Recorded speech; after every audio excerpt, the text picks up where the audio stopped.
Hello વિદ્યાર્થી મિત્રો, આજના વિડીયોમાં આપણે ધોરણ 6 સામાજિક વિજ્ઞાનમાં પ્રકરણ 2 મહાસાગરો અને ખંડો એના વિશે માહિતી જોવાના છીએ. મહાસાગર સર્વસ્વ છે. તે પૃથ્વીના 7/10 ભાગ પર ફેલાયેલો છે, એટલે કે 70% ભાગમાં ફેલાયેલો છે. મહાસાગરની વાત કરે છે. તેની હવા શુદ્ધ અને આરોગ્યદાયી છે. તે એક વિશાળ નિર્જન સ્થળ છે જ્યાં માનવી ક્યારેય એકલતા ન અનુભવી શકે, કારણ કે અહીં તે જીવનને પોતાને આસપાસ અનુભવે છે. મહાસાગર કુદરતનો વિશાળ ખજાનો છે. બીજા શબ્દોમાં કહીએ તો દુનિયાનો આરંભ મહાસાગરોમાંથી થયો છે અને કોણ જાણે કે તેનો અંત પણ એવી જ રીતે ન આવે. તો આ વાત કરી છે જુલ્સ વર્ને 1870. એમણે આ સરસ મજાની વાત કરી છે, મહાસાગર સર્વસ્વ છે. અને સરસ મજાની આ વાત જે કરી છે કે દુનિયાનો આરંભ મહાસાગરોમાંથી થયો છે અને કદાચ અંત પણ મહાસાગરોમાં જ હોય, તો એવી વાત કરી છે જુલ્સ વર્ને. તો આગળ વધીએ. અહીંયા સરસ મજાનું ચિત્ર જુઓ. આ ચિત્ર અવકાશમાંથી પૃથ્વીનું દૃશ્ય બતાવે છે, જે લુનર રેકોનિસેન્સ ઓર્બિટર જે સેટેલાઇટ છે તેના દ્વારા લેવામાં આવ્યું છે. આ દૃશ્યમાં જોઈ શકાય છે કે મધ્યમાં પેસિફિક મહાસાગર, એટલે કે આ જગ્યાએ ડાબી બાજુ આફ્રિકા, આ બાજુની સાઈડ ઉપરની બાજુ ભારત અને એશિયાના ભાગો, મતલબ અહીંયા આ ભારતનો નકશો આપણને દેખાય છે, ઉપરની બાજુ આ અને એશિયાના ભાગો આ બધા. જમણી બાજુ ઓસ્ટ્રેલિયા અને નીચે અહીં જમણી બાજુ ઓસ્ટ્રેલિયા અને નીચે એન્ટાર્કટિકા દર્શાવવામાં આવ્યા છે. તો આ રીતના આપણે આ ગોળામાં જોઈ શકીએ છીએ, જે સેટેલાઇટની ઇમેજ છે. અને હવે આપણે આ મહત્ત્વપૂર્ણ પ્રશ્નો જોઈએ. તો મહાસાગર અને ખંડો શું છે, તેમના નામ શું છે અને તેમનું વિતરણ કેવી રીતે થાય છે. બીજો પ્રશ્ન છે મહાસાગર અને ખંડો પૃથ્વી પરના જીવનને, જેમાં માનવ જીવન પણ સમાવિષ્ટ છે, તેને કેવી રીતે પ્રભાવિત કરે છે. તો આ પ્રશ્નો છે આપણે જોઈએ. તો અહીંયા આપણે આ મહાસાગરો અને ખંડો શું છે એ જે પ્રશ્ન છે એનો જવાબ જોઈએ. તો મહાસાગરો એટલે કે ઓશિયન્સ પૃથ્વીની સપાટી પરના વિશાળ જળરાશિ ધરાવતા ભાગોને મહાસાગર કહેવામાં આવે છે. પૃથ્વી પર મુખ્ય 4 મહાસાગરો છે: પેસિફિક મહાસાગર, એટલાન્ટિક મહાસાગર, હિન્દ મહાસાગર અને આર્કટિક મહાસાગર. તો એ આપણે આ ફિગરમાં જોઈ શકીએ. પેસિફિક ઓશિયન, એટલાન્ટિક ઓશિયન છે, ઇન્ડિયન ઓશિયન અને આર્કટિક ઓશિયન. તો આ રીતના આપણે 4 મહાસાગરો જોઈ શકીએ છીએ. પછી ખંડો છે. તો પૃથ્વીની સપાટી પરના વિશાળ જમીન ભાગોને ખંડ કહેવામાં આવે છે. પૃથ્વી પર કુલ 7 ખંડો છે. તો આપણે જોઈ શકીએ એશિયા સૌથી મોટો, આફ્રિકા, ઉત્તર અમેરિકા, દક્ષિણ અમેરિકા, એન્ટાર્કટિકા, યુરોપ અને ઓસ્ટ્રેલિયા, જે આપણે અહીં જોઈ શકીએ છીએ. North America, south America, Asia, Europe, Africa, Australia અને આ એન્ટાર્કટિકા. તો આ રીતના 7 ખંડો છે એની અહીંયા માહિતી આપી છે. અને વિતરણ ડિસ્ટ્રીબ્યુશન કઈ રીતના છે, તો પૃથ્વીની સપાટીના કુલ ક્ષેત્રફળના લગભગ 71% ભાગમાં પાણી, મહાસાગરો અને 29% ભાગમાં જમીન, ખંડો આવેલી છે. ઉત્તર ગોળાર્ધમાં જમીનનું પ્રમાણ વધુ છે, જ્યારે દક્ષિણ ગોળાર્ધમાં પાણીનું પ્રમાણ વધુ જોવા મળે છે. તો અહીંયા જુઓ, પૃથ્વીની સપાટીના કુલ ક્ષેત્રફળના લગભગ 71% ભાગમાં પાણી છે, એટલે કે મહાસાગરો છે, અને 29%માં જ જમીન છે, જે આપણે જુઓ અહીંયા જોઈ શકાય છે. જુઓ અહીંયા તમે જોશો ને આ પૃથ્વીના ગોળામાં, તો મોસ્ટલી આ બ્લુ એટલે કે વાદળી દેખાય છે, એ પાણી જ છે. જમીન તમે જોઈ શકો છો બહુ ઓછી છે. અને અહીંયા જે બીજી વાત કરી છે ને, ઉત્તર ગોળાર્ધમાં જમીનનું પ્રમાણ વધુ છે અને દક્ષિણ ગોળાર્ધમાં પાણીનું પ્રમાણ, તો એ પણ અહીં જોઈ શકાય છે. આ દક્ષિણ ગોળાર્ધમાં જુઓ પાણી વધારે દેખાય છે, પાણી, અને જમીન ઓછી દેખાય છે, જ્યારે ઉત્તર ગોળાર્ધમાં આ જમીનનું પ્રમાણ વધારે દેખાય છે, એની વાત કરે છે. તો આ આપણે સમજી લીધું. હવે બીજો પ્રશ્ન જે છે, મહાસાગર અને ખંડો પૃથ્વી પરના જીવનને, જેમાં માનવ જીવન પણ સમાવિષ્ટ છે, તેને કેવી રીતે પ્રભાવિત કરે છે. તો આ અમુક મુદ્દા છે કે આબોહવાનું નિયમન એ એક અસર કરી શકે, એટલે કે મહાસાગરો પૃથ્વીના તાપમાનને સંતુલિત રાખે છે, જે ભેજવાળા પવનો દ્વારા વરસાદ લાવવામાં મુખ્ય ભૂમિકા ભજવે છે, જે ખેતી અને જીવન માટે અનિવાર્ય છે. બીજું છે ખોરાક અને સંસાધનો. એ કઈ રીતના ઇફેક્ટ થાય, તો મહાસાગરોમાંથી આપણને માછલીઓ અને અન્ય દરિયાઈ ખોરાક મળે છે. ખંડો જમીન ખંડો પરની જમીન આપણને અનાજ, ફળો અને શાકભાજી પૂરા પાડે છે. આ ઉપરાંત ખનિજ તેલ અને કુદરતી વાયુ પણ આ સ્ત્રોતોમાંથી મળે છે. પરિવહન અને વ્યાપાર. મહાસાગરો આંતરરાષ્ટ્રીય વ્યાપાર માટેના સૌથી સસ્તા જળમાર્ગો પૂરા પાડે છે. ખંડો પર રસ્તાઓ અને રેલવે દ્વારા વાહન વ્યવહાર શક્ય બને છે. તો આ પણ છે પરિવહન અને વ્યાપાર આ રીતના ઇફેક્ટ કરે છે. અને નિવાસ સ્થાન. સાતેય ખંડો વિવિધ પ્રકારની સંસ્કૃતિઓ, પ્રાણીઓ અને વનસ્પતિઓ માટે રહેઠાણ પૂરું પાડે છે. જમીનની ફળદ્રુપતા અને પાણીની પ્રાપ્યતા માનવ વસવાટના કેન્દ્રો નક્કી કરે છે. તો આ રીતના મહાસાગરો અને ખંડો પૃથ્વી પરના જીવનને જે કહેવાય પ્રભાવિત કરે છે. હવે આગળ જોઈએ. હવે આપણે પૃથ્વીના ગોળાને જોઈએ અને તેને ધીમે ધીમે ફેરવીએ. તમે ચંદ્ર પરથી લેવાયેલા પૃથ્વીના ફોટા પણ જોઈ શકો છો. તમને સૌથી વધુ કયો રંગ દેખાય છે? પ્રશ્ન પૂછ્યો છે. ચોક્કસપણે તમને વાદળી રંગ દેખાતો હશે, પરંતુ તે શું દર્શાવે છે? તમે જવાબનો અંદાજ લગાવી લીધો હશે. જળ એટલે કે તે પાણી છે. મતલબ કે આ જોઈ શકાય છે ને, આ જો ઉપરથી આ ફોટો જોઈએ છે ને આપણે, તો આ વધારે પડતું આ બ્લુ વાદળી કલર દેખાય છે, જે પાણી દર્શાવે છે. અને આ જમીનનો ભાગ જે દેખાય છે ને એની પણ વાત કરી છે. જુઓ, તેનો અર્થ એ થાય છે કે પૃથ્વીનો મોટા ભાગ સપાટી પાણીથી ઘેરાયેલી છે. હકીકતમાં પૃથ્વીનો 3/4 ભાગ પાણીથી ઘેરાયેલો છે, એટલે 4માંથી 3 ભાગમાં તો પાણી છે. આ જ કારણે અવકાશમાંથી જોતા પૃથ્વી વાદળી દેખાય છે. એટલે જ પ્રારંભિક અવકાશયાત્રીઓએ પ્રેમથી પૃથ્વીને વાદળી ગ્રહ તરીકે સંબોધી હતી. તો આની વાત કરી છે કે વધારે પડતું આ ગોળામાં જુઓ વાદળી કલરનું દેખાય છે ને, જે પાણી છે, બરાબર, જે કહેવાય ને 4માંથી 3 ભાગ એટલે 75% જેવું થયું એ પાણી જ છે, એની વાત કરી છે. અને હવે આગળ જોઈએ. પૃથ્વી પર આપણે જે સૌથી મોટા જળ વિસ્તાર જોઈએ છીએ તેને મહાસાગરો કહેવામાં આવે છે.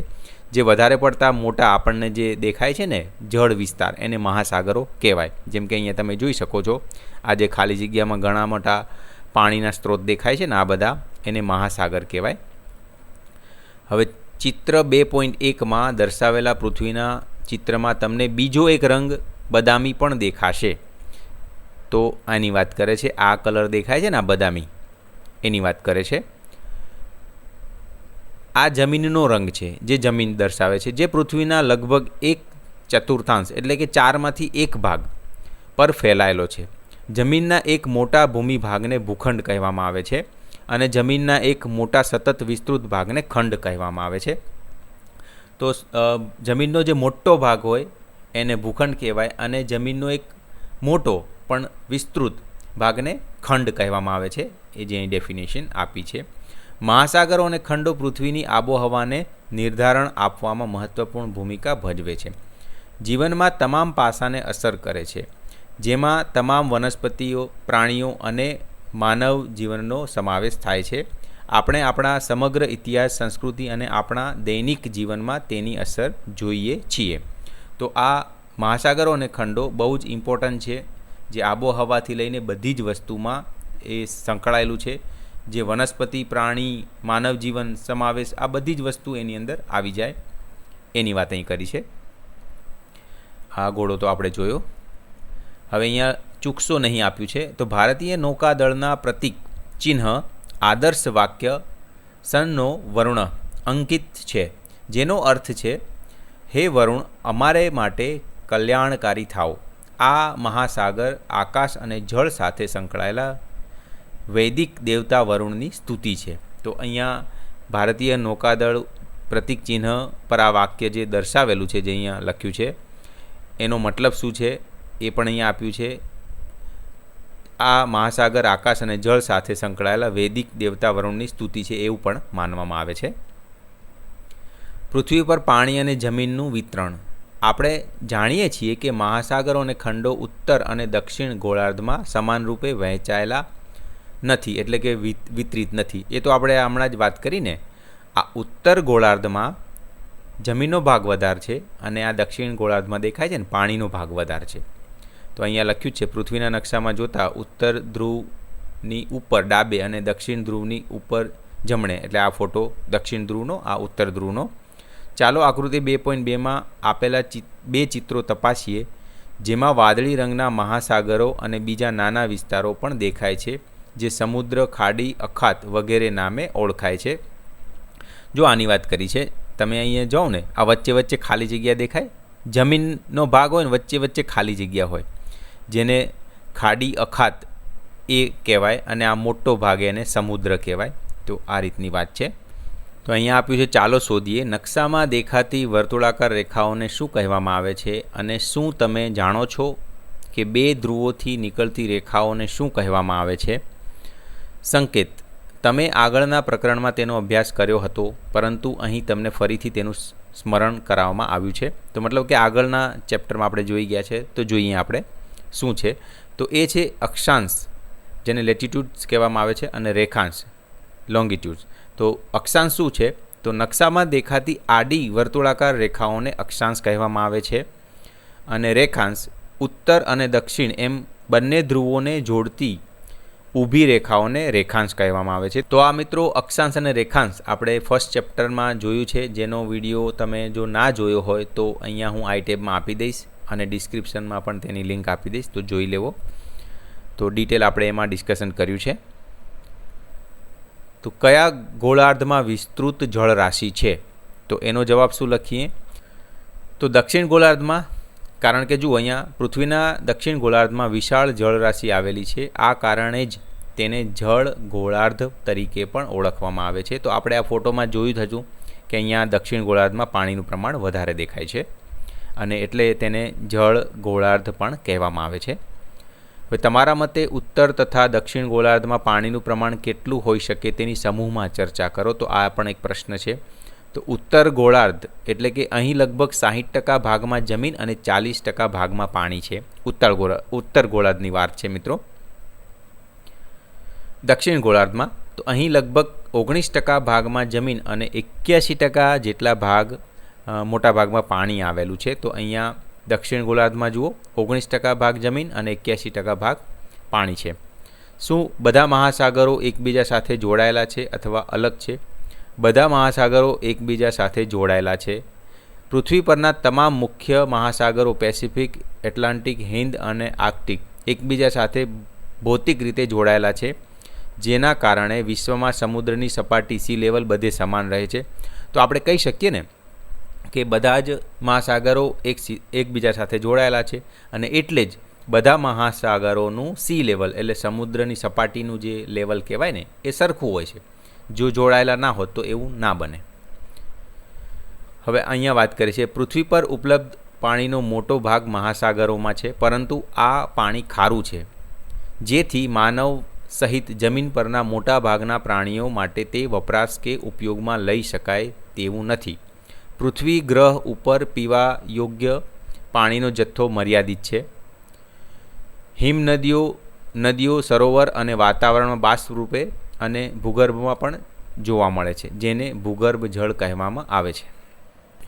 તો અહીંયા વાત એ કરી છે કે આપણે હમણાં જોયું ને કે મોસ્ટલી 70%થી ઉપર ભાગ તો મહાસાગરોનો છે, મતલબ કે પાણીનો છે. તો આપણે એમ કેમ કહી શકીએ કે આપણને જે પાણી જે છે એ ઓછું છે? આપણે નોર્મલી વાત કરતા હોઈએ છીએ કે પાણીની તંગી છે. તો એ એટલા માટે કે જે ઉપયોગીમાં આવી શકે ને મિત્રો, એટલે કે આપણે પી શકીએ અથવા વાપરી શકીએ, તો એવું પાણી ઓછું છે. ખારું પાણી વધારે છે, અહીં લખ્યું છે ને, પરંતુ આ પાણી ખારું છે, જેથી માનવ સહિત જમીન પરના મોટાભાગના પ્રાણીઓ માટે તે વપરાશ કે ઉપયોગમાં લઈ શકાય તેવું નથી. એટલા માટે આપણે કહી શકીએ કે જે ઉપયોગમાં લેવાય એવું તો બહુ ઓછું છે પાણી, અને અમુક એમાંથી પણ બાષ્પરૂપે ભૂગર્ભમાં એ રીતના જે છે એ આપણે જથ્થામાં છે, જે મર્યાદિત છે એની વાત કરી છે. અને મિત્રો અહીંયા બુકમાં જુઓ તમારે સરસ મજાનું સમુદ્ર જીવન આખું આપ્યું છે. તો સમુદ્રી જીવન કેવું હોય એની અંદર જુઓ પરવાળા એનો ફોટો આપ્યો છે, પછી નીચે સરસ મજાનો શાર્ક માછલીનો ફોટો આપ્યો છે, પછી નીચે જોશો ડોલ્ફિન, સમુદ્રી ડોલ્ફિન એનો ફોટો સરસ મજાનો આપ્યો છે, પછી શેવાળનો ફોટો છે, એમ્પરર પેંગ્વિન એનો ફોટો છે. અહીંયા તમે જોઈ શકો છો તેમ તારા માછલી, સમુદ્રી એનિમોન પર તારા માછલી એનો ફોટો દેખાય છે. પછી સ્પર્મ વેલ, માતાને બાળક, પછી છીછરા પાણીમાં રંગબેરંગી ઉષ્ણકટિબંધીય માછલીઓ સાથેનો આ જે છે પરવાળા એ દેખાય છે. બોનેર સમુદ્રી કાચબો. તો આ સરસ મજાનું આખું સમુદ્રી જીવન કેવું હોય તેની અહીંયા તસવીરો આપી છે, જોઈ લેવી. હવે અહીંયા આપ્યું છે ચાલો વિચારીએ. પૃથ્વી પર પાણી વિપુલ માત્રામાં ઉપલબ્ધ હોવા છતાં પાણીની તંગી કે જળ સંકટની આટલી બધી ચર્ચા શા માટે કરવામાં આવે છે? જેમ આપણે હમણાં ડિસ્કસ કર્યું ને, પાણી આટલું બધું છે તો આપણે એમ કેમ કહીએ છીએ કે પાણીની તંગી છે, પાણી સંકટ છે, જળ સંકટ છે? તો જુઓ, પૃથ્વી પર પાણી વિપુલ માત્રામાં ઉપલબ્ધ હોવા છતાં પાણીની તંગી કે જળ સંકટની આટલી બધી ચર્ચા શા માટે કરવામાં આવે છે? તો પૃથ્વી પર પાણીનો જથ્થો ઘણો મોટો છે, પરંતુ તેમ છતાં જળ સંકટની ચર્ચા થવાના મુખ્ય કારણો નીચે મુજબ છે. પીવાલાયક પાણીની અછત, એટલે કે પૃથ્વી પરના કુલ પાણીના 97% ભાગમાં મહાસાગરોનું ખારું પાણી છે, જે પીવા કે ખેતી માટે ઉપયોગી નથી. જે કહીએ ને આપણે 97% જે મહાસાગરોનું પાણી છે એ પીવાલાયક તો છે જ નહીં. પછી હિમ સ્વરૂપે પાણી, મતલબ બાકી રહેલા 3% મીઠા પાણીનો મોટો ભાગ હિમ નદીઓ અને ધ્રુવીય પ્રદેશોમાં બરફ સ્વરૂપે જામી ગયેલો છે. એટલે આ 97% તો આપણા કામનો છે જ નહીં, પણ આ 3% જે બાકી રહ્યો, જે સારું પાણી છે, પીવાલાયક કે બીજા ઉપયોગમાં લઈ શકાય એ રીતના, એમાંથી પણ ઘણું બધું જે છે ને એ હિમ નદીઓ સ્વરૂપે, એટલે કે એકદમ ઠંડુ છે અથવા તો જામી ગયેલું છે બરફ સ્વરૂપે. તો આ રીતના એ 3%માંથી પણ ઘણું પાણી આપણે ઉપયોગમાં નથી લઈ શકતા. પછી એક બીજું કારણ પ્રદૂષણ. નદીઓ અને ભૂગર્ભ જળમાં વધતું જતું પ્રદૂષણ વાપરવા લાયક પાણીને ઓછું કરી રહ્યું છે. મતલબ કે જે છે એમાં પણ બાકી રહ્યું છે. આ 3%માંથી આ તો ગયું જે બરફ સ્વરૂપે છે, પણ જે બાકી છે સારું, એમાંથી પણ અત્યારે જળ પ્રદૂષણના લીધે વાપરવા લાયક ઓછું થતું જાય છે, એની વાત કરે છે. તમે પાણી બચાવવાની કઈ રીતો જાણો છો? તેમાંથી કઈ કઈ રીતોનો ઉપયોગ તમારા ઘર, શાળા, ગામ, શહેર, નગરમાં થતો જોવા મળ્યો છે? તો જુઓ આપણે અહીંયા પાણી બચાવવા માટેની કેટલીક અસરકારક રીતો અને તેનો અમલીકરણના ઉદાહરણો. વરસાદી જળ સંચય, એટલે આપણે જે વરસાદનું પાણી પડે ને, વરસાદના પાણીને ટાંકી કે બોરવેલ દ્વારા જમીનમાં ઉતારી સંગ્રહ કરવો. પછી ટપક સિંચાઈ પદ્ધતિ, ખેતીમાં પાણીનો બચાવ કરવા માટે ટપક પદ્ધતિનો ઉપયોગ જે ગામડામાં ખેતરોમાં જોવા મળે છે. પછી બીજું કરકસરયુક્ત ઉપયોગ, બ્રશ કરતી વખતે નળ બંધ રાખવો, ડોલથી સ્નાન કરવું, આ રીતના તમે અલગ અલગ વસ્તુ કરી શકો. પછી પાણીનો પુનઃ ઉપયોગ, આરઓ મશીનમાંથી જે પાણી નીકળે એને છોડને પાવા, સફાઈ કરવા, એ રીતના પણ તમે ઉપયોગમાં લઈ શકો. પછી જાગૃતિ અભિયાન, શાળાઓમાં પાણી બચાવવા માટેની વિવિધ સ્પર્ધાઓ અને પોસ્ટરો દ્વારા બાળકોને જાગૃત કરવા. તો આ પાણી બચાવવાના ઉપાયો તમે કરી શકો. હવે અહીંયા આપ્યું છે મહાસાગરો. આકૃતિ 2.3માં પાના નંબર 32 પર આપેલા વિશ્વના નકશામાં આપણે 5 મહાસાગરો જોઈ શકીએ છીએ. પેસિફિક મહાસાગર, એટલાન્ટિક મહાસાગર, હિન્દ મહાસાગર, આર્કટિક મહાસાગર અને દક્ષિણ અથવા એન્ટાર્કટિક મહાસાગર. તો એ તો આપણે જોઈ શકીએ છીએ. પેસિફિક, એટલાન્ટિક, આર્કટિક, હિન્દ મહાસાગર, દક્ષિણ મહાસાગર, આ બધા જ આપણે જોઈ શકીએ છીએ, અહીંયા બતાવ્યા જ છે. આગળ જોઈએ. આપણે અહીં 5 મહાસાગરની યાદી બનાવી છે, પરંતુ નકશા પરથી સ્પષ્ટ થાય છે કે તે ખરેખર અલગ નથી. પરંપરાગત વિભાગીકરણથી વિશેષ કશું જ નથી. કુદરત આવી સીમાઓને અનુસરતી નથી. ઉદાહરણ તરીકે દરિયાનું પાણી વિવિધ મહાસાગરોમાં સતત વહે છે, જે સાગરીય જૈવ વિવિધ્યને ટકાવી રાખે છે. ઘણી વનસ્પતિ અને પ્રાણીઓની પ્રજાતિઓ મહાસાગરોમાં જોવા મળે છે. અહીંયા એ વાત કરી છે કે આપણે મહાસાગરોના નામ અલગ અલગ 5 મહાસાગરો છે એવું કહીએ છીએ, પરંતુ નકશામાં તમે જુઓ ને તો બધા જોડાયેલા જ છે ને, અહીં દેખાય જ છે, બધા જોડાયેલા છે. એટલે આમ જોવા જઈએ તો એ અલગ ના કહેવાય, પણ આપણે એક નામ એને આપ્યું છે કારણ કે આપણને સમજવામાં આસાની થાય એટલા માટે. અને એના કારણે જે સાગરીય જૈવ વિવિધતા છે, મતલબ કે અહીંયા એટલાન્ટિક મહાસાગરમાં કંઈક પ્રોબ્લેમ આવ્યો કે ત્યાં જે જીવો છે એના ઉપર કંઈક સંકટ આવ્યું, તો એ જીવો મહાસાગરો બધા જોડાયેલા છે એટલે બીજા મહાસાગરમાં જઈ શકે, અને એટલે જ આ સાગરીય જૈવ વિવિધતા આપણને આટલી જોવા મળે છે. દરિયાઈ વનસ્પતિ સૃષ્ટિમાં શેવાળ અને તમામ સમુદ્રી ઘાસનો સમાવેશ થાય છે. દરિયાઈ પ્રાણી સૃષ્ટિમાં રંગબેરંગી માછલીઓ, ડોલ્ફિન, વેલ અને ઊંડા દરિયાની હજારો રહસ્યમય જાતિઓનો સમાવેશ થાય છે. સમુદ્રનો દરેક ભાગ સૂર્યથી પ્રકાશિત સપાટીથી લઈને અંધકારમય ઊંડાણ સુધી તેની પોતાની વિવિધ જીવસૃષ્ટિ ધરાવે છે. એટલે અહીંયા એ કહે છે કે દરિયાઈ વનસ્પતિ સૃષ્ટિમાં શેવાળ અને તમામ સમુદ્રી ઘાસનો સમાવેશ થાય છે, અને બીજા દરિયાઈ પ્રાણી સૃષ્ટિમાં રંગબેરંગી માછલીઓ આવી ગઈ, ડોલ્ફિન આવી ગઈ, વેલ, ઊંડા દરિયાની હજારો રહસ્યમય જાતિઓનો સમાવેશની વાત કરે છે. આ સમગ્ર આપણે ચિત્ર જોયું અલગ અલગ મહાસાગરોનું. તો ચાલો શોધીએ. નીચે આપેલા કોષ્ટકમાં 5 મહાસાગરો કયા ગોળાર્ધમાં આવેલા છે તે શોધી ખાનામાં નિશાની કરો. તો જુઓ, પેસેફિક મહાસાગર, તો શું છે પેસેફિક મહાસાગર? ઉત્તર ગોળાર્ધમાં અને દક્ષિણ ગોળાર્ધમાં આવે. જો અહીંયા પેસેફિક મહાસાગર છે ને, આ જે લાઈન બતાવે છે ને ત્યાંથી આ ઉપર ઉત્તર ગોળાર્ધ છે, આ નીચે ગોળાર્ધ છે. જો પેસેફિક મહાસાગર આખો છે એટલે આપણે ઉત્તર ગોળાર્ધ, દક્ષિણ ગોળાર્ધ બંનેમાં ટીક કર્યું. એટલાન્ટિક ઉત્તર અને દક્ષિણ, જો અહીંયા આપણે એટલાન્ટિક, તો જો આ ઉત્તર છે આ દક્ષિણ છે, બંનેમાં આવે. પછી હિન્દ મહાસાગર, એ પણ ઉત્તર અને દક્ષિણ ગોળાર્ધ બંનેમાં આવશે. જો આ હિન્દ મહાસાગર અહીંયા ઉપર પણ છે ઉત્તર ગોળાર્ધમાં, અહીં નીચે પણ છે. પછી દક્ષિણ, તો એ તો દક્ષિણમાં જ છે, નામ જ છે દક્ષિણ. દક્ષિણ મહાસાગર દક્ષિણમાં જ છે, જુઓ દેખાય છે.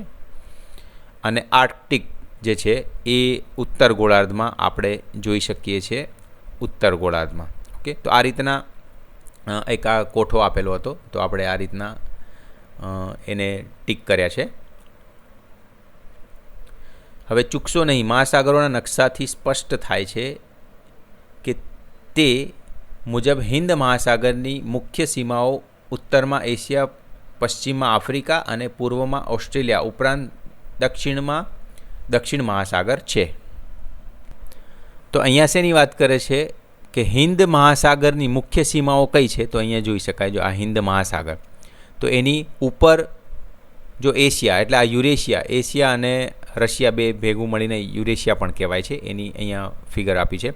તો એશિયા છે, આ બાજુ પશ્ચિમમાં આફ્રિકા એની સરહદ છે, આ બાજુ ઓસ્ટ્રેલિયા છે, નીચે દક્ષિણ મહાસાગર છે. તો આ રીતના એની વાત કરી છે કે મુખ્યત્વે હિન્દ મહાસાગરની સીમાઓ આ બધી છે. પછી ભારતની બંને બાજુએ આપણને હિન્દ મહાસાગરના 2 ભાગ જોવા મળે છે, પશ્ચિમમાં અરબી સમુદ્ર અને પૂર્વમાં બંગાળનો ઉપસાગર.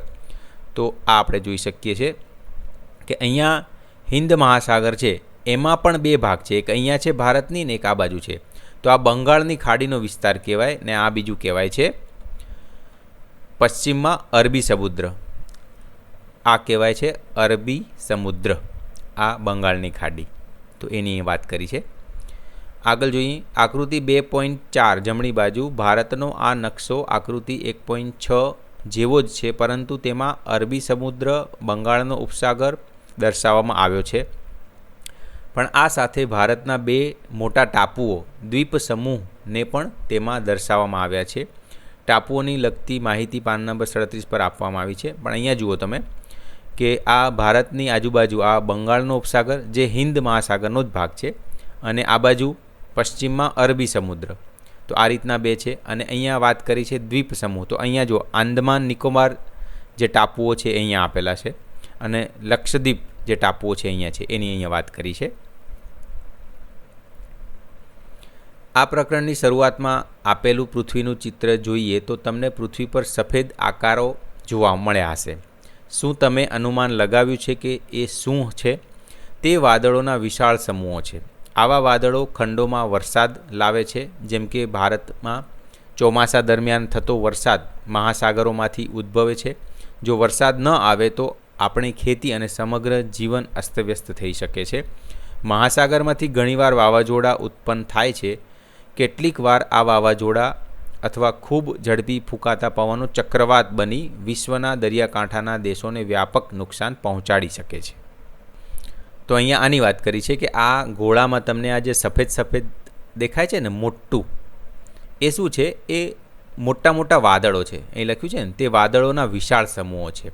અને આવા વાદળો ખંડોમાં વરસાદ લાવે છે. એટલે કે જે જમીનના ભાગો હોય ને એના ઉપર વરસાદ લાવવાનું કામ આ વાદળો કરે છે. તો આ વ્હાઈટ સફેદ દેખાય છે ને એ વાદળો છે. અને અહીંયા એ પણ વાત કરી છે કે ઘણી વખત આ વરસાદની જોડે જોડે વાવાઝોડા પણ આવતા હોય છે ને જે ઘણી બધી રીતે નુકસાન કરે છે, એની અહીંયા વાત કરી છે. સુનામી એ બીજી કુદરતી આપત્તિ છે જે મહાસાગરમાંથી ઉદ્ભવે છે. તે એક વિશાળ અને શક્તિશાળી સમુદ્રી મોજા છે જે સામાન્ય રીતે સમુદ્રના તળિયે તીવ્ર ભૂકંપ અથવા જ્વાળામુખી વિસ્ફોટના કારણે થાય છે. સુનામી હજારો કિલોમીટરનું અંતર કાપી દરિયાકાંઠાના વિસ્તારોને ડૂબાડી દે છે, જેના કારણે વ્યાપક નુકસાન થાય છે. તો અહીંયા વાત કરી છે કે એક આપણે સંકટ તો વાવાઝોડાની વાત કરી આગળ, તો અહીંયા બીજું છે સુનામી. તો અહીંયા મિત્રો પહેલાં તો સમજી લો, આ તસુનામી એ રીતનું નહીં, સુનામી વંચાય છે, જે જાપાનીઝ વર્ડ છે.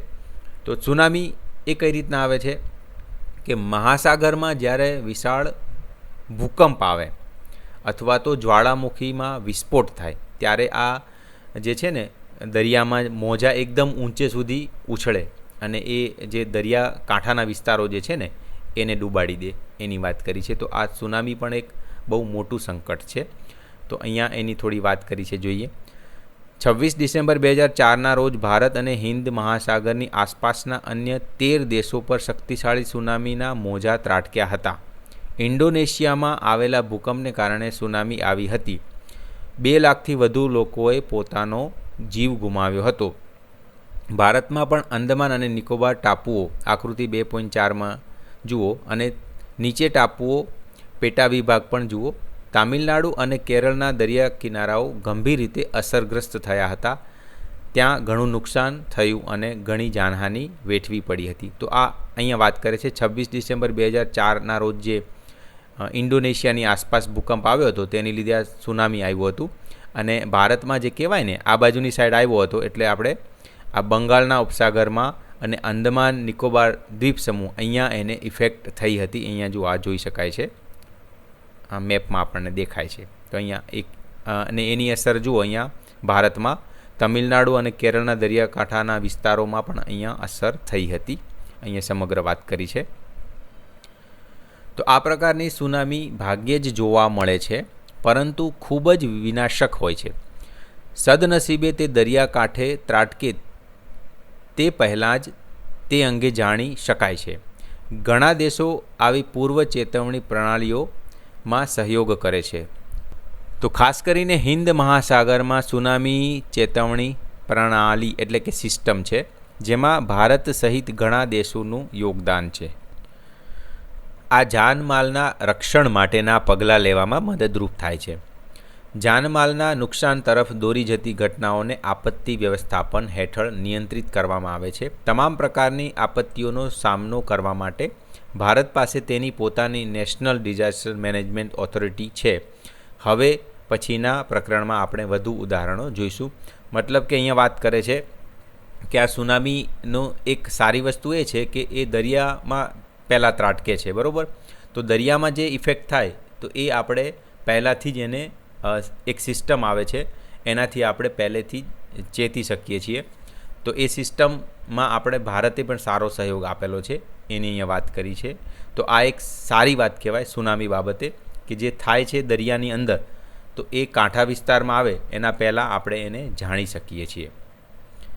અને આપણા ભારતમાં જે જાનમાલનું નુકસાન થાય એના માટે જે આપત્તિ વ્યવસ્થાપન કહેવાય ને, ડિઝાસ્ટર મેનેજમેન્ટ, તો એના માટેની એક ઓથોરિટી છે જેને નેશનલ ડિઝાસ્ટર મેનેજમેન્ટ ઓથોરિટી કહેવામાં આવે છે. હવે ખંડની વાત કરીએ. ખંડો મહાસાગરોના નકશા પર દ્રશ્યમાન થાય છે, આકૃતિ 2.3. તમે કેટલાની ગણતરી કરી શકો છો? જવાબ એટલો સરળ નથી, કારણ કે તેમને ઘણી રીતે ગણી શકાય છે. આપણી પસંદગીના આધારે આપણે 4 થી 7 વચ્ચેના ગમે તેટલા ખંડોની યાદી બનાવી શકીએ, જે નીચે મુજબ છે.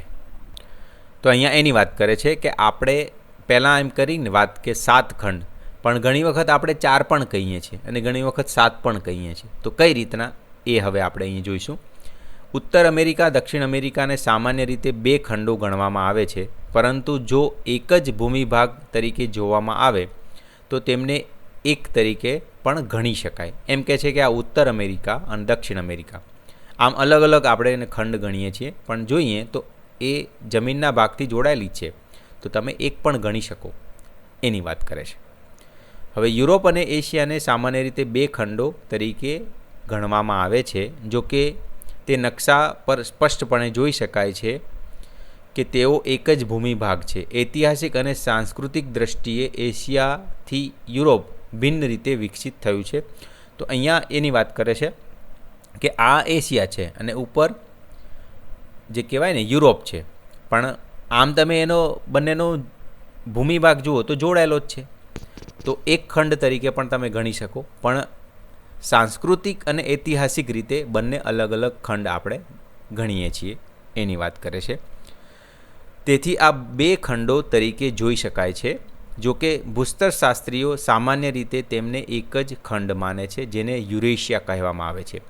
એટલે ભૂસ્તરશાસ્ત્રીઓ જે આ સ્ટડી કરતા હોય ને જમીનને લગતી વસ્તુને, એને ભૂસ્તરશાસ્ત્રીઓ કહેવાય. તો એ સામાન્ય રીતે આ યુરેશિયા એટલે યુરોપ અને એશિયાને એક જ ગણે છે, જે આ ભાગ બતાવ્યો છે. પણ આપણે આમ નોર્મલી ખંડની વાત કરતા હોય ત્યારે યુરોપ અને એશિયા અલગ અલગ ગણીએ છીએ. હવે આફ્રિકા અને યુરેશિયાને સામાન્ય રીતે 2 ખંડો ગણવામાં આવે છે અને કેટલીક વાર એક પણ ગણવામાં આવે છે. એ તો આપણે વાત કરી કે તો આફ્રિકા અને યુરેશિયાને સામાન્ય રીતે 2 ખંડો ગણવામાં આવે છે અને કેટલીક વાર એક પણ ગણવામાં આવે છે. હવે આગળ વાત કરી કે યુરેશિયા તો આપણે સમજ્યા કે યુરોપ અને એશિયા બંને મળીને યુરેશિયા થાય, પણ ઘણી વખત આ યુરેશિયા અને આફ્રિકા એ મળીને પણ એક જ ગણવામાં આવે છે, કારણ કે એ બી જુઓ આમ જોવા જઈએ તો અમુક ભાગ ટચ થયેલો છે અને એક જ નજીક આવેલા છે, એટલે કહી શકાય કે એક જ છે. તો ઘણી વખત એ બધું એક જ ગણવામાં આવે છે, યુરેશિયા અને આફ્રિકા. તો અહીંયા જુઓ, ચાલો આપણે કોષ્ટકમાં વિવિધ ગણતરીઓનો સારાંશ આપીએ. તો 4 ખંડો જેમ કે આફ્રિકા, યુરેશિયા 1 ગણીએ, અમેરિકા 1 ગણીએ, એન્ટાર્કટિકા અને ઓસ્ટ્રેલિયા, તો આની વાત કરે છે. 4 આપણે કઈ રીતના કહી શકીએ જુઓ, ત્યાં ઉત્તર અને દક્ષિણ 1 ગણીએ, પછી યુરેશિયા આફ્રિકા 1 ગણીએ, આ ઓસ્ટ્રેલિયા 1 ગણીએ 3, અને આ એન્ટાર્કટિકા એ 4થો. તો આ રીતના 4 જ ગણવા હોય તો પણ ગણાય, તો એની એક ગણતરી આપી છે. પછી 5 ખંડો, આફ્રિકા, પછી અમેરિકા, એન્ટાર્કટિકા, ઓસ્ટ્રેલિયા અને યુરેશિયા. તો આફ્રિકા આ રહ્યો, આફ્રિકા, પછી યુરેશિયા અલગ, અમેરિકા, એન્ટાર્કટિકા અને ઓસ્ટ્રેલિયા અલગ. તો જુઓ, અમેરિકા આખો અલગ ગણીએ, ઓસ્ટ્રેલિયા અલગ ગણીએ, એન્ટાર્કટિકા. તો આ રીતના 5 પણ તમે ગણી શકો એની વાત કરે છે. પછી 6 ખંડો, તો આફ્રિકા, એન્ટાર્કટિકા, ઓસ્ટ્રેલિયા, યુરેશિયા, ઉત્તર અમેરિકા, દક્ષિણ અમેરિકા, આ રીતના તમે 6 પણ ગણી શકો.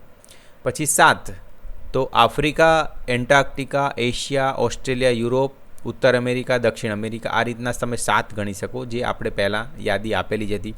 ઉત્તર દક્ષિણ 2, આ બંને 4, આ 5, આ 6, અને અહીંયા જુઓ યુરેશિયામાં પણ 2 અલગ અલગ ગણ્યા ને આપણે, યુરોપ અને એશિયા 2 થઈ ગયા, 1 3 4 5, એન્ટાર્કટિકા અને ઓસ્ટ્રેલિયા, એ રીતના 7 આપણે અહીંયા ગણી શકીએ. તો તમે કઈ રીતના ગણો છો એના ઉપર છે. તો આ 4 થી 7 ખંડોની યાદી અહીંયા આપેલી છે. તો વ્યવહારમાં 7 ખંડોની છેલ્લી સૂચિ સૌથી વધુ વ્યાપકપણે અપનાવવામાં આવે છે અને તેનો ઉપયોગ કરવામાં આવે છે. તો નોર્મલી જે વધારે પડતું યુઝ થાય છે ને એ 7 ખંડોવાળીની યાદી યુઝ થાય છે. તો એ અહીંયા મહત્ત્વનું છે. હવે અહીંયા ચૂકશો નહીં આપ્યું છે. ઓલિમ્પિક રમતોત્સવના પ્રતીકોમાંના એક એવા 5 ઓલિમ્પિક રિંગ્સ તમે જોઈ હશે. તેઓ વિશ્વભરના રમતવીરોના મેળાવડાનું પ્રતીક છે. આ 5 વલયો માનવ વસ્તી ધરાવતા ખંડો આફ્રિકા, અમેરિકા, એશિયા, ઓસ્ટ્રેલિયા અને યુરોપનું પ્રતિનિધિત્વ કરવા માટે પસંદ કરવામાં આવ્યા હતા. મતલબ આપણે જે ઓલિમ્પિક ગેમ તો ખ્યાલ જ છે, અને એમાં આ ઓલિમ્પિક રિંગ્સ તમે જોઈ જશે, આ 5 રિંગ્સ જે છે, અને એની અંદર આ 5 રિંગ કયા 5 દેશોને શું કહેવાય કે પ્રતિનિધિત્વ કરે છે, તો આફ્રિકા, અમેરિકા, એશિયા, ઓસ્ટ્રેલિયા અને યુરોપ આ 5 જે દેશોનું પ્રતિનિધિત્વ કરે છે એની અહીંયા વાત કરી છે. હવે ચાલો આપણે પાના નંબર 36 પરની આકૃતિ જોઈએ, જે 7 ખંડોની યાદી પર આધારિત છે. તે તેમના વાસ્તવિક આકાર દર્શાવતી નથી, પરંતુ તેમના સાપેક્ષ કદને દર્શાવે છે. તો આની વાત કરી છે કે આકાર એકદમ દેખાતો નથી, પણ આપણે વિસ્તારની દ્રષ્ટિએ કમ્પેર કરી શકીએ. તો જુઓ, અહીંયા જેમ કે એશિયા મોટો છે, તો અહીંયા જે સ્ક્વેર કહેવાય ને, ચોરસ, એ વધારે આપ્યા છે. એના પછી જો આફ્રિકામાં એનાથી થોડા ઓછા ચોરસ છે, અને એના પછી ઉત્તર અમેરિકા, દક્ષિણ અમેરિકા, પછી ઓસ્ટ્રેલિયા, યુરોપ, એન્ટાર્કટિકા. તો આની વાત કરે છે. તો અહીંયા કહે છે કે આપણે એને વાસ્તવિક આકાર નથી અહીંયા, પણ આ જે ચોરસો આપ્યા છે ને એના આધારે કમ્પેર કરી શકીએ કયો નાનો છે ને કયો મોટો છે. તો એના આધારે આપણે આગળ ચાલો શોધીએ એમાં પ્રશ્નો પણ જોઈએ. ચોરસની સંખ્યા ગણી સૌથી મોટો ખંડ અને સૌથી નાના ખંડનું નામ આપો. તો અહીંયા ચોરસ આપણે ગણ્યા છે, આ 44 છે, આ 30, 17, 18, 10, 13, 8. તો સૌથી મોટો ને નાનો આપણે કયો કહી શકીએ? સૌથી મોટો એશિયા 44 ચોરસ દેખાય છે ને, અને સૌથી નાનો ઓસ્ટ્રેલિયા 8 ચોરસ આ રહ્યો. તો એની દ્રષ્ટિએ આપણે ચોરસની દ્રષ્ટિએ કહી શકીએ. હવે આપેલ યાદીમાં કયો ખંડ મોટો છે? ઉત્તર અમેરિકા કે દક્ષિણ અમેરિકા, આફ્રિકા કે ઉત્તર અમેરિકા, એન્ટાર્કટિકા કે ઓસ્ટ્રેલિયા? તો આ બંને જે જૂથમાં આપ્યા છે એમાં કયો મોટો, એ અહીંયા જવાબ આપવાનો છે. તો ઉત્તર અમેરિકા કે દક્ષિણ અમેરિકા, તો આના 17 અને આના 18 તમે જોઈ શકો. તો દક્ષિણ અમેરિકામાં 18 એટલે મોટો છે. હવે આફ્રિકા કે ઉત્તર અમેરિકા, આફ્રિકામાં 30, ઉત્તર અમેરિકામાં 17, તો આફ્રિકા મોટો થાય 30 વાળો. એન્ટાર્કટિકા 13 અને ઓસ્ટ્રેલિયા 8, તો એન્ટાર્કટિકા એ મોટો થશે ને, 13 છે એન્ટાર્કટિકામાં, અને ઓસ્ટ્રેલિયામાં ખાલી 8 જ છે. તો આ જવાબ પણ આપણે આપ્યા. હવે યુરોપ અને એશિયા ખંડ માટે એક જ રંગ આકૃતિમાં પૂરો અને તેને યુરેશિયાના ખંડ એવું નામ આપ્યા બાદ તેની સરખામણી દક્ષિણ અમેરિકા ખંડની કદ સાથે કરો તો શું થાય? તો જુઓ અહીંયા કે જો યુરોપ 10 ચોરસ છે ને અને એશિયા 44, બંને મળીને કેટલા થાય? 54 ચોરસ થાય, જેટલું વિશાળ બને છે. જેની સરખામણી દક્ષિણ અમેરિકા 18 ચોરસ ઘણો નાનો ખંડ લાગે છે. યુરેશિયા એ દક્ષિણ અમેરિકા કરતાં લગભગ 3 ગણું મોટું કહી શકાય. કારણ કે જુઓ, દક્ષિણ અમેરિકા 18 જ છે અને યુરોપ અને એશિયાને તમે જોઈન કરો ને તો 54 થાય. એ લગભગ 3 ગણું થાય દક્ષિણ અમેરિકા કરતાં. એની વાત અહીં કરી છે. નાના ખંડથી શરૂ કરી મોટા ખંડની યાદી ક્રમમાં બનાવો. તો નાના ખંડથી મોટા ખંડમાં તો યાદી આપણે આ રીતના બનાવીશું. ઓસ્ટ્રેલિયા દેખાય છે, ખાલી 8 ચોરસ. યુરોપ 10 ચોરસ, એન્ટાર્કટિકા 13, પછી ઉત્તર અમેરિકા 17, દક્ષિણ અમેરિકા 18, આફ્રિકા 30 અને સૌથી મોટો એશિયા 44 ચોરસ. તો આવી રીતના આપણે ગોઠવી શકીએ. ટાપુઓ, દ્વીપ સમૂહ. જો તમે આ પ્રકરણની શરૂઆતમાં આપેલા 2 નકશા આકૃતિ 2.2 અને 2.3ને ધ્યાનથી જોયા હશે તો તમે જોશો કે ખંડો સમગ્ર ભૂમિને આવરી લેતા નથી. જમીનના કેટલાક નાના ભાગો છોડી દેવામાં આવ્યા છે. ચારે બાજુથી પાણીથી ઘેરાયેલા જમીનના આવા નાના ભાગને ટાપુ કહેવામાં આવે છે. ખંડો પણ ચારે બાજુથી પાણીથી ઘેરાયેલા છે, પરંતુ તેમના મોટા કદને કારણે તેમને ટાપુઓ કહેવામાં આવતા નથી. પૃથ્વી પર વિવિધ કદના લાખો ટાપુઓ છે. તો અહીંયા વાત આની કરી છે કે જુઓ, અહીંયા પાણીની વચ્ચે તમે જોશો ને, આ નાના જમીનના ભાગ દેખાય છે ને, અહીંયા છે, પછી અહીંયા પણ છે, અહીંયા પણ છે. તો જે એકદમ આજુબાજુ પાણી હોય અને વચ્ચે જમીનનો નાનો ભાગ હોય તો એને ટાપુ કહેવાય. હવે એમ કહે છે કે આ જે ખંડ છે એની આજુબાજુ પર પાણી જ છે ને, પણ આ ખંડના જે ભાગ છે ને એ બહુ મોટા છે, તો એને ટાપુઓ ના કહેવાય. જે નાના ભાગ હોય ને એને ટાપુઓ કહેવાય. એ અહીંયા લખાણમાં લખ્યું છે, એ આપણે જોયું. તો ચૂકશો નહીં.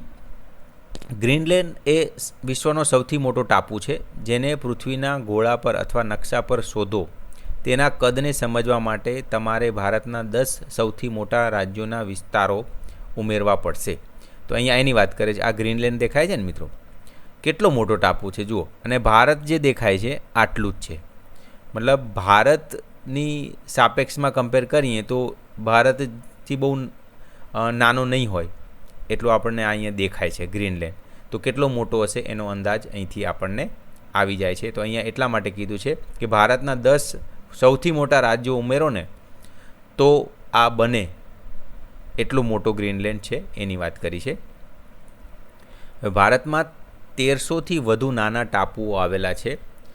તેમાં 2 મુખ્ય જૂથોનો સમાવેશ થાય છે.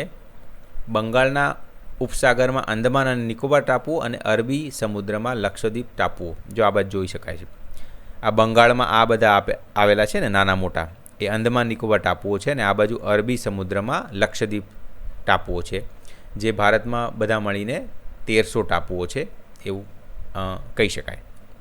1981થી ભારતીય એન્ટાર્કટિકા કાર્યક્રમ હેઠળ એન્ટાર્કટિકામાં સંશોધન ચાલી રહ્યું છે. તે ખૂબ જ ઠંડી અને કઠોર આબોહવા ધરાવતો ખંડ છે. આકૃતિ 2.1માં જુઓ. જો અહીંયા એન્ટાર્કટિકા અહીં જોઈ શકાય છે, જે બહુ ઠંડો છે અને એની આબોહવા પણ એકદમ કહેવાય ને કઠોર છે. મતલબ નોર્મલી માણસ ત્યાં ના જીવી શકે એની વાત કરે છે.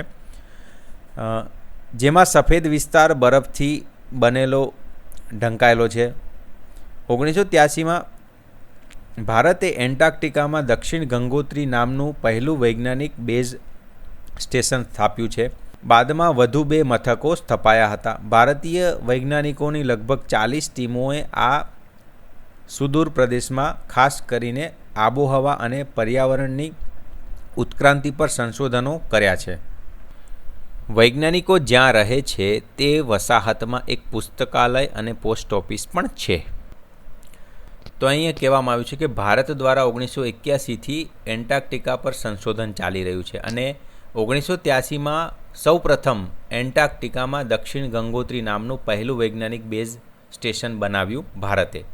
અને ત્યાં વૈજ્ઞાનિકોની લગભગ 40 ટીમો કામ કરે છે. તો એમ થાય કે ત્યાં સંશોધન શું ચાલી રહ્યું છે? તો આ જે આબોહવા ત્યાં બહુ જ ઠંડી છે અને આવા વાતાવરણમાં બરફની અંદર બી ઘણું બધું સમાયેલું છે. તો એની અંદરથી ઘણી બધી વસ્તુઓ શોધી અને સંશોધન ચાલી રહ્યું છે. અને ત્યાં વાત કરી છે કે વસાહતમાં એક પુસ્તકાલય અને પોસ્ટ ઓફિસ પણ છે, જે અહીંયા બધી વાત એની કરી છે. હવે મહાસાગરો અને જીવન. મહાસાગરો અને ખંડો પર્યાવરણના મહત્ત્વપૂર્ણ ભાગો છે અને આપણા જીવનના મોટા ભાગના પાસાને અસર કરે છે. પછી ભલે આપણે તેની નોંધ ન લઈએ. અગાઉ ઉલ્લેખ કર્યો છે તે મુજબ મહાસાગરોના લીધે ભૂમિખંડો પર વરસાદ થાય છે, જે પૃથ્વીના જળચક્રનો એક ભાગ છે, જેનો તમે વિજ્ઞાનમાં વધુ અભ્યાસ કરશો. જેમ કે અહીંયા વાત કરી છે કે મહાસાગરો અને ખંડો પર્યાવરણમાં બહુ મોટો ભાગ ભજવે છે. જેમ કે આ જે વરસાદ લાવે છે એમાં મહાસાગરોનો સારો એવો ભાગ છે. દાખલા તરીકે મહાસાગરો વિના વરસાદ ન પડે તો પૃથ્વી રણપ્રદેશ જેવી બની જાય. વધુમાં વિશ્વનો અડધાથી વધુ ઓક્સિજન મહાસાગરોની વનસ્પતિઓ દ્વારા ઉત્પન્ન થાય છે. તેથી જ તેમને પૃથ્વીના ફેફસા કહેવામાં આવ્યા છે. તેથી મહાસાગરો આબોહવાનું નિયમન કરવામાં અને પૃથ્વી પરની જીવસૃષ્ટિ ટકાવી રાખવામાં નિર્ણાયક ભૂમિકા ભજવે છે. તો મહાસાગરો વિના વરસાદ ના થાય અને એનાથી પૃથ્વી રણપ્રદેશ બની જાય એની વાત કરી છે. અને વિશ્વનો અડધાથી વધુ ઓક્સિજન મહાસાગરો પૂરો પાડે છે, એટલે તેમને પૃથ્વીના ફેફસા કહેવામાં આવ્યા છે. તો મહાસાગરોનો સારો એવો રોલ છે જીવન માટે. હવે મહાસાગરોએ માનવ સભ્યતા પર અન્ય ઘણી રીતે ઊંડી અસર કરી છે. શરૂઆતના સમયથી લોકો અન્ય પ્રદેશોમાં સ્થળાંતર કરવા, તમામ પ્રકારની ચીજવસ્તુઓનો વેપાર કરવા, લશ્કરી કવાયતો હાથ ધરવા અને માછીમારી દ્વારા ખોરાકના સ્ત્રોત તરીકે મહાસાગરો અને સમુદ્રનો ઉપયોગ કરે છે. મહાસાગરોએ પણ સમગ્ર વિશ્વમાં દરિયાકાંઠાના લોકોને સંસ્કૃતિઓને પોષી છે. તેમાંના લગભગ તે તમામ પાસે સમુદ્ર, દરિયાઈ દેવી દેવતાઓ, દરિયાઈ રાક્ષસોને, સમુદ્રના ખજાના વિશે વાર્તાઓ અને દંતકથાઓમાં મહાસાગરોના જોખમો અને તેમના આશીર્વાદોની વાત છે.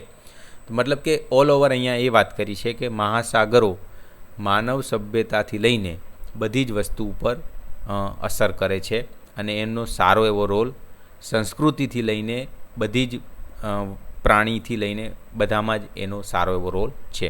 ચૂકશો નહીં.